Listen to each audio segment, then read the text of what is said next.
Sleep affects fertility and how to fix it.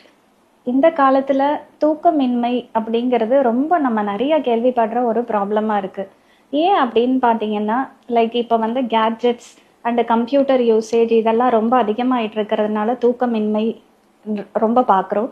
So ஒருத்தருக்கு வந்து ஒரு 7 மணி நேரத்துலேருந்து 8 மணி நேரம் வரையும் கரெக்டான தூக்கம் இருந்துச்சுன்னா அவங்களோட உடல் எடை சீராக இருக்கும், அவங்களோட உணவு பழக்கம் கரெக்டாக இருக்கும்.